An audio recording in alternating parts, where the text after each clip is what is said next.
Buka jadi di laut mereka untuk lewat.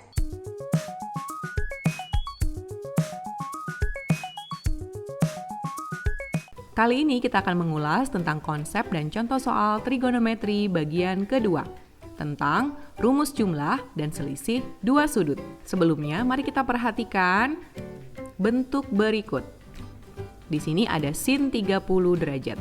Nah, adik-adik, di kelas 10 kita sudah pernah belajar tentang trigonometri sudut-sudut istimewa ya, adik-adik. Jadi untuk sin 30 derajat itu nilainya adalah 1/2. Bagaimana dengan cos 45 derajat? Hasilnya itu adalah 1/2 akar 2. Kemudian tangan 60 derajat. Tangan 60 derajat itu adalah akar 3 ya adik-adik ya. Oke. Nah, bagaimana dengan mencari sinus 120 derajat?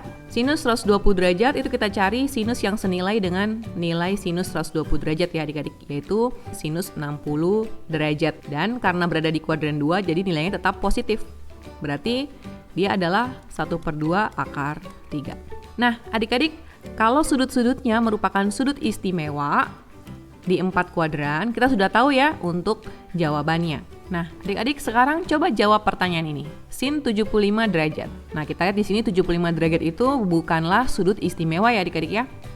Kemudian cos 105 derajat. Nah, ini juga bukan sudut istimewa adik-adik. Lantas, kalau bukan sudut istimewa, bagaimana ya cara kita menentukan hasilnya selain dengan menggunakan kalkulator? Adik-adik, di sini 75 derajat sebenarnya adalah penjumlahan dari dua buah sudut, yaitu 30 derajat dan 45 derajat. Jadi 75 itu adalah sin 30 ditambah 45 derajat. Kemudian untuk cos 105 itu juga adalah penjumlahan dari dua buah sudut istimewa, yaitu 60 derajat dan 45 derajat. Nah, untuk menentukan sinus atau kosinus dari jumlah dua sudut, mari kita lihat gambar berikut ini. Nah, ya di sini ada dua buah sudut ya adik-adik, yaitu sudut COB dan juga sudut BOA. Di mana sudut COB adalah alfa dan sudut BOA adalah betanya. Sehingga sudut COA itu adalah alfa ditambah beta. Ini ya adik-adik ya, sudut COA. Nah, kemudian di sini saya menambahkan dengan ada dua buah garis ya, yaitu garis FE ya, kemudian ada garis GD yang tegak lurus dengan OC. Jadi dua-duanya ini tegak lurus ya dengan OC. Seperti ini adik-adik. Dan untuk sudut dari EFG itu kita buat dia sebagai alfa. Jadi ini besar sudut EFG, ini adalah alfa ya adik-adik ya, sama dengan ini. Kemudian kita misalkan juga FO sebagai R, ya terlihat pada gambar terdapat segitiga OFG, segitiga OGD, dan segitiga FGH. Ini ya, OFG, OGD, dan FGH. Nah, sekarang kita akan lihat satu persatu dari segitiga OFG. Pada segitiga OFG itu terdapat sisi FG ya, yang panjangnya kalau dicari berdasarkan trigonometri, dia adalah R dikali sinus dari beta. Kemudian terdapat juga OG yang adalah R dikali cos beta. Sekarang kita beralih ke segitiga OGD ya adik-adik. Pada segitiga OGD terdapat sisi DG. Ya, sisi DG itu berarti adalah OG dikali sin alfa. Nah, di sini karena OG itu R cos beta, jadi di sini saya ganti OG-nya menjadi R cos beta kali sin alfa. Kemudian, selain DG terdapat juga OD pada segitiga OGD ya adik-adik. Nah, OD di sini dia adalah OG dikali cos alfa. OG-nya di sini saya ganti lagi dengan R cos beta dikali dengan cos alfa. Nah, seperti ini adik-adik ya. Nah, sekarang kita lihat segitiga FGH. Pada segitiga FGH terdapat sisi FH.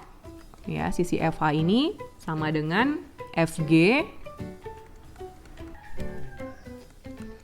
kali cos alfa. Nah, Fg-nya itu adalah R sin beta ya adik-adik. Jadi saya ganti menjadi seperti ini. Fg-nya saya ganti dengan R sin beta kali cos alfa. Nah, selain Fh, pada segitiga FGH juga terdapat Hg. Hg itu adalah Fg dikali sin alfa. Kemudian Fg-nya saya ganti lagi jadi R sin beta dikali dengan sin alfa. Ini seperti ini ya adik-adik. Nah, adik-adik, sekarang kalau kita tinjau kembali ya gambar tersebut, ternyata ada sebuah segitiga lagi, yaitu segitiga FOE. Nah, berdasarkan hubungan-hubungan yang sudah kita cari di atas ini, kita dapat mencari panjang dari FE dan juga panjang dari OE. FE di sini sama dengan FH ditambah HE ya adik-adik ya. Nah, untuk FH itu ada di sini, yaitu R sin beta cos alpha. Saya geser alpanya di depan ya. Jadi R cos alpha kali sin beta. Ditambah dengan HE. HE itu sama dengan GD ya adik-adik ya. Sehingga kita masukkan panjang GD yaitu R cos beta kali sin alpha. Atau R sin alpha kali cos beta. Di sini sin alpanya saya geser di depan ya adik-adik. Supaya seragam yang di depan ini adalah trigonometri untuk sudut alfa. Oke. Kemudian R-nya kita faktorkan menjadi R dikali cos alfa sin beta ditambah sin alfa dikali cos beta. Kemudian untuk OE di sini kita lihat dia adalah OD dikurang ED. Nah, OD itu adalah R cos beta kali cos alpha. Atau R cos alpha kali cos beta. Dikurang dengan panjang ED. Panjang ED adik-adik itu sama dengan panjang HG ya. Yaitu ini. R sin alpha kali sin beta. Lalu kita keluarkan lagi ya, kita faktorkan lagi R-nya. Sehingga jadi R kali cos alpha cos beta dikurang sin alpha sin beta. Nah, adik-adik, sekarang dari FE dan OE kita dapat merumuskan perbandingan trigonometri untuk sudut COA. Ya, yaitu yang pertama untuk sin sudut COA. Sin sudut COA itu adalah FE dibagi R ya adik-adik ya. Sisi depan dibagi dengan sisi miring. Nah, FE-nya kita kasih masuk ini ya adik-adik. Jadi R dikali cos alpha sin beta ditambah sin alpha cos beta dibagi dengan R. Nih ya. Nah, ini bisa dicoret sehingga hasilnya tinggal yang di atas ini ya, yang tidak dicoret. Atau saya rapikan, saya tukar ya. Jadi ini yang di depan baru disambung dengan ini. Jadi sin alpha cos beta ditambah cos alpha sin beta. Itu adalah sinus sudut COA. Kemudian sekarang kosinus sudut COA. Itu adalah OE per R. Nah, kita ganti OE-nya dengan ini. Ya, jadi R kali cos alpha cos beta dikurang sin alpha sin beta per R. Nah, ini bisa dicoret sehingga hasilnya ini ya. Cos alpha cos beta dikurang sin alpha sin beta. Nah, sekarang adik-adik kita lihat untuk tangan sudut COA. Itu diperoleh dari FE dibagi dengan OE. Di mana FE itu saya tulis di sini ya adik-adik ya. FE itu adalah R kali cos alpha sin beta ditambah sin alpha cos beta dibagi dengan OE. OE itu adalah R kali cos alpha cos beta dikurang sin alpha sin beta. Nah, ini bisa dicoret. Kemudian pembilang dan penyebutnya di sini saya kalikan dengan pecahan 1 per cos alfa cos beta per 1 per cos alfa cos beta. Jadi ini nilainya tetap 1 ya adik-adik, sehingga tidak mengubah yang merah ini. Nah ini tujuannya, nanti kita akan lihat ya bersama-sama. Ini kalau dikalikan, karena pembilang dan penyebut ada 2 suku ya, jadi masing-masing suku akan dikali dengan 1 per cos A kali cos B. Jadi di sini kita buat cos alfa sin beta per cos alfa cos beta ditambah sin alfa cos beta per cos alfa cos beta. Nah ini pembilangnya jadi seperti ini adik-adik ya. Sekarang penyebutnya. Penyebutnya juga harus dikali dengan 1 per cos alfa kali cos beta. Sehingga menjadi cos alfa cos beta per cos alfa cos beta. Dikurang sin alfa sin beta per cos alfa cos beta.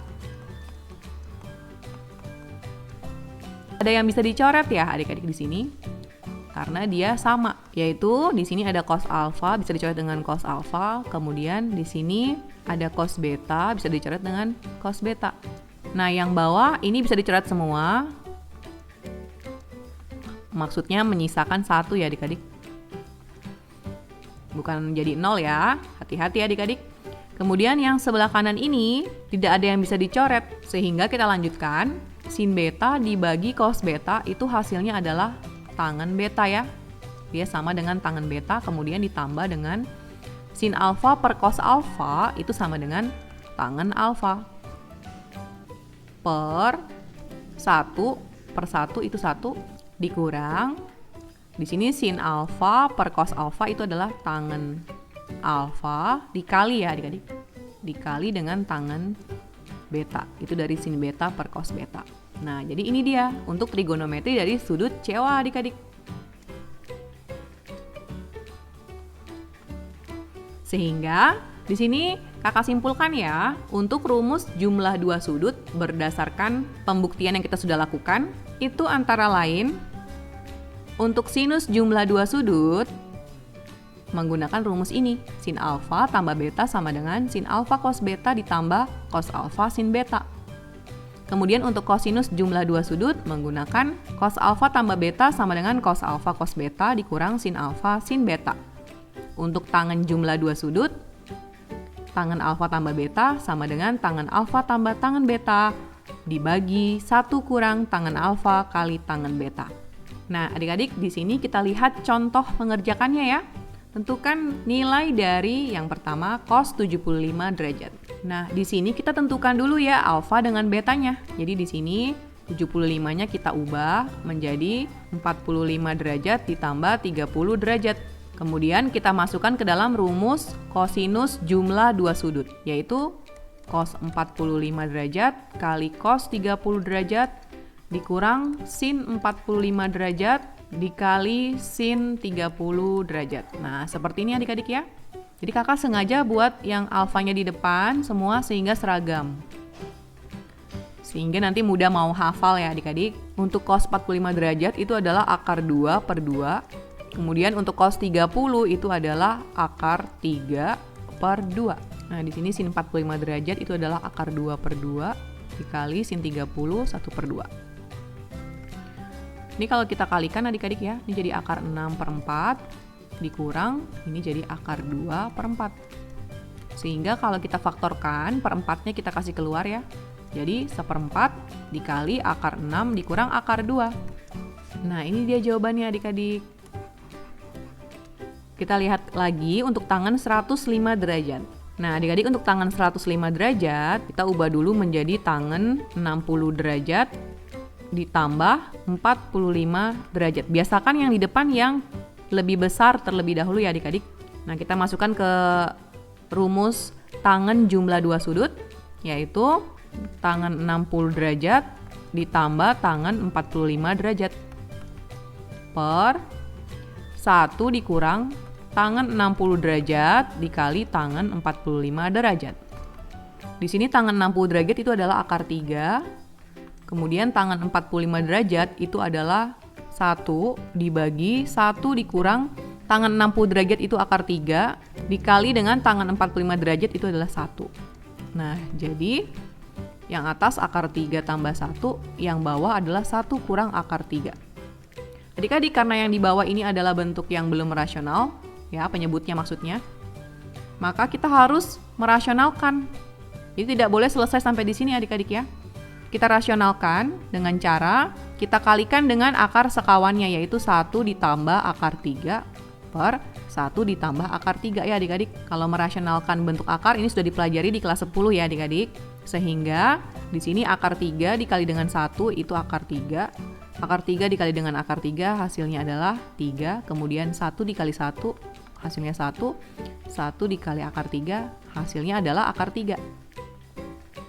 Dibagi, nah karena yang bawahnya adalah akar sekawan, kita cukup mengalihkan yang depan dengan yang depan, hasilnya 1. Kemudian yang belakang dengan yang belakang, hasilnya adalah 3. Jadi 1 kurang 3. Adik-adik, ini kita lanjutkan ya, menjadi akar 3 tambah akar 3 itu adalah 2 akar 3, 3 tambah 1 itu adalah 4. Nah, kemudian yang bawahnya menjadi minus 2 ya adik-adik. Di sini 2 akar 3 dibagi dengan minus 2, itu berarti 2 dicoret dengan 2 di bawah ya. Sehingga hasilnya adalah minus akar 3. Jangan lupa, 4 juga harus dibagi dengan minus 2 ya. Karena penyebut minus 2 ini adalah penyebut untuk kedua pembilang di atas, menghasilkan minus 2. Nah, ini dia jawabannya adik-adik. Minus akar 3 dikurang 2. Selanjutnya, di sini ada sin 105 derajat kali cos 75 derajat ditambah cos 105 derajat kali sin 75 derajat.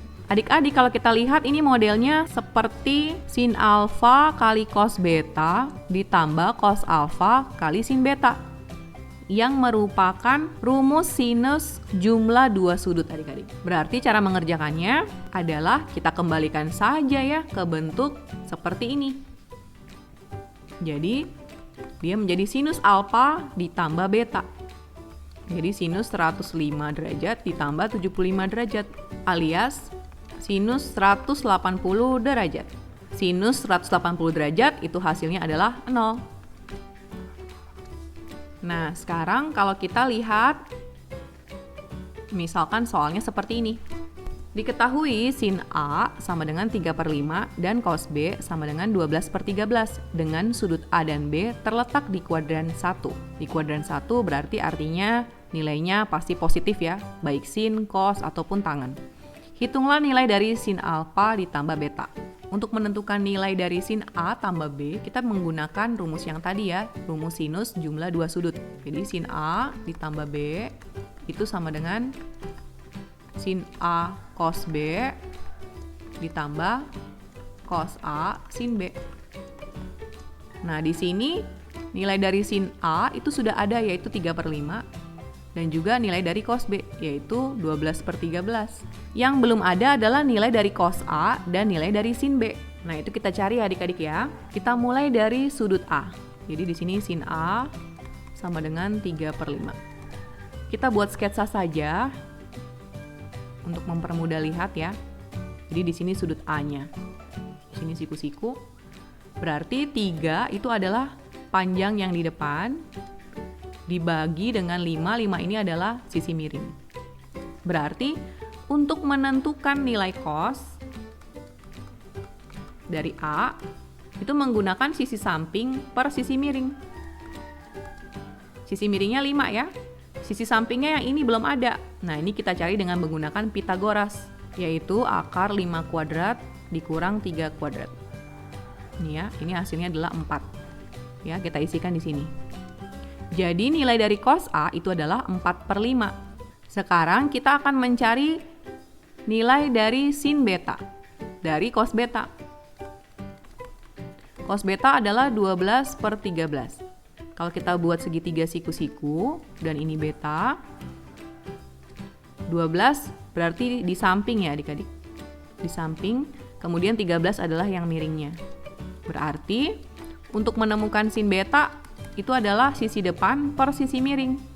Sisi miringnya kan 13. Sisi depannya ini yaitu akar 13 kuadrat dikurang 12 kuadrat.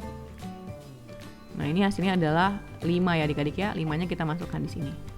Karena sudah komplit, kita bisa kerjakan ya. Sin A itu adalah 3/5 dikali cos B. Cos B-nya 12/13 ditambah cos A itu adalah 4/5 dikali sin B. Sin B-nya itu adalah 5/13.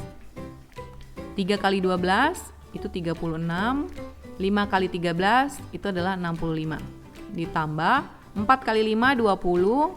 5 kali 13 65. Karena penyebutnya sudah sama, berarti kita tambahkan 36 dengan 20 menghasilkan 56/65. Ini dia jawabannya adik-adik. Sekarang coba adik-adik perhatikan pertanyaan ini. Berapakah nilai dari sin 15 derajat? Nah, kalau 15 derajat sudutnya berarti kita tidak bisa menggunakan jumlah dua sudut ya adik-adik. Karena ini adalah pengurangan dari dua sudut istimewa, yaitu 45 derajat dikurang 30 derajat. Untuk itu kita perlu rumus selisih dua sudut. Nah, sebelum ke sana, adik-adik ingat ya, ini di trigonometri di kelas 10 sudah pernah belajar bahwa untuk sinus dari sudut negatif beta itu nilainya sama dengan minus sin beta.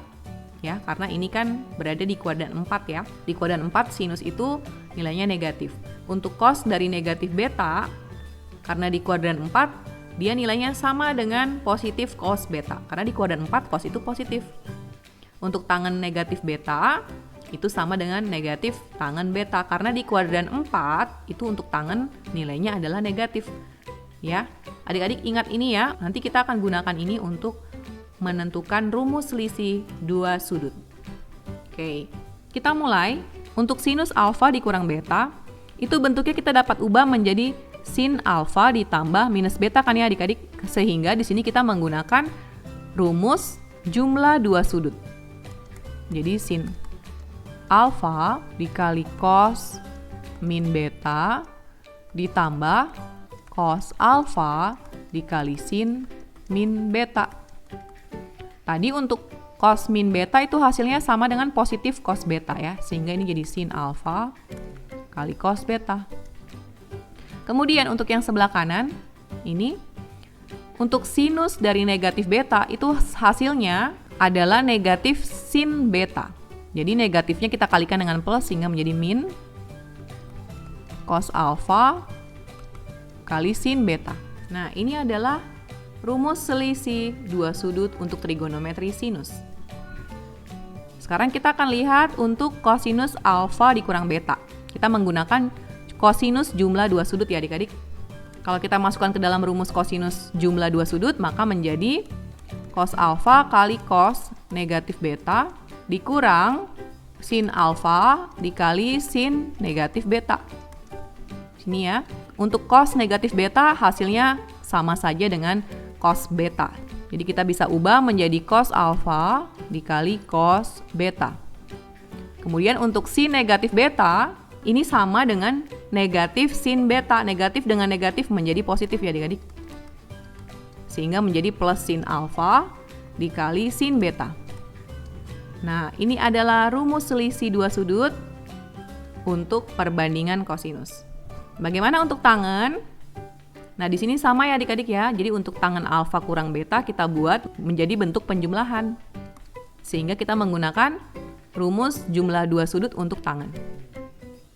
Jadi tangen alfa ditambah tangen negatif beta per 1 dikurang tangen alfa dikali tangen negatif beta. Dan ini hasilnya adalah tangen alfa dikurang tangen beta. Ya, untuk tangen negatif beta itu sama dengan negatif tangen beta ya adik-adik. Kemudian yang bawah menjadi 1. Nah, ini minusnya ketemu dengan minus jadi plus ya adik-adik. Jadi ditambah tan alfa dikali tan beta. Nah, ini adalah rumus selisih dari dua sudut untuk perbandingan tangen. Nah, saya simpulkan ya adik-adik, untuk rumus selisih dua sudut itu akan menggunakan yang pertama untuk sin alfa kurang beta itu adalah sin alfa cos beta dikurang cos alfa sin beta. Kemudian untuk kosinus selisih dua sudut, cos alfa kurang beta itu sama dengan cos alfa cos beta ditambah sin alfa sin beta. Kemudian untuk tangan selisih dua sudut, itu menggunakan tangan alfa kurang beta sama dengan tangan alfa kurang tangan beta per 1 ditambah tangan alfa tangan beta. Oke adik-adik, sekarang kita akan melihat satu contoh. Diketahui sin P sama dengan 7/25 dan tangan Q itu adalah 3/4 dengan sudut P di kuadran 1 dan Q di kuadran 4. Tentukan nilai dari sin P dikurang Q. Nah adik-adik, nilai sin P dikurang Q berarti menggunakan rumus selisih dua sudut ya adik-adik, yaitu sin P kali cos Q dikurang cos P dikali sin Q. Di sini yang sudah ada adalah sin P, yaitu 7/25 dengan tangan Q, yaitu 3/4. Ya, alias cuman ada ini yang diketahui sin P. Kita harus cari cos Q, cos P, dan juga sin Q. Kita tinjau satu persatu ya. Pertama dari sin P. Sin P sama dengan 7/25. Nah, segitiganya kita buat. Kalau kamu bisa langsung tanpa menggunakan segitiga tidak masalah ya adik-adik. Jadi di sini P. Berarti 7 itu yang di depan, 25 yang sisi miring ya adik-adik. Kita perlu mencari cos P. Cos P berarti sisi samping dibagi dengan 25. Nah, ini didapatkan dari akar 25 kuadrat dikurang 7 kuadrat. Hasilnya adalah 24 adik-adik. Sehingga nilai dari cos P itu adalah 24/25. Karena di kuadran 1 berarti nilai cos P-nya itu positif ya adik-adik. Sekarang kita lihat untuk tangan Q sama dengan 3/4. Kita tinjau ya segitiganya.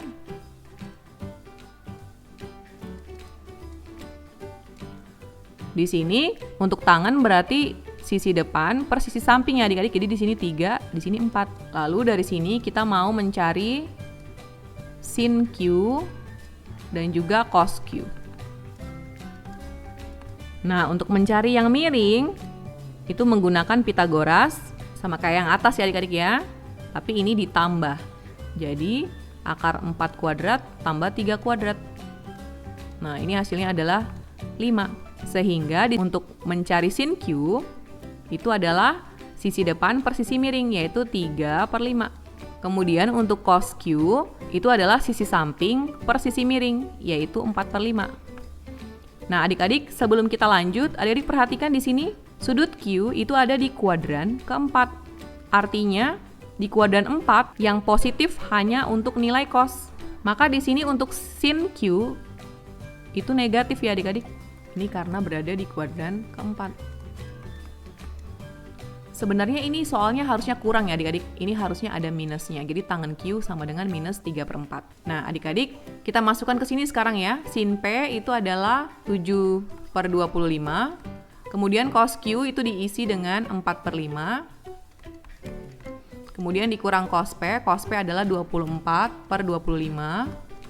Dikali dengan sin Q itu adalah min 3/5. Nah, seperti ini adik-adik. Kemudian kita kalikan, 7 kali 4 itu adalah 28. 25 kali 5 itu adalah 125. Kemudian 24/25 dikali dengan 3/5. Min kali min itu hasilnya positif ya. 24 dikali 3 hasilnya adalah 72/25 kali 5, 125. Ini kalau ditambahkan hasilnya adalah 100/125. Disederhanakan, hasil yang didapat adalah 4/5. Nah, ini jawabannya adik-adik, 4/5. Oke, sampai di sini ya pembahasan tentang rumus-rumus, jumlah, dan selisih dua sudut. Terima kasih sudah menyaksikan video ini. Salam warung matematika, matematika untuk semua.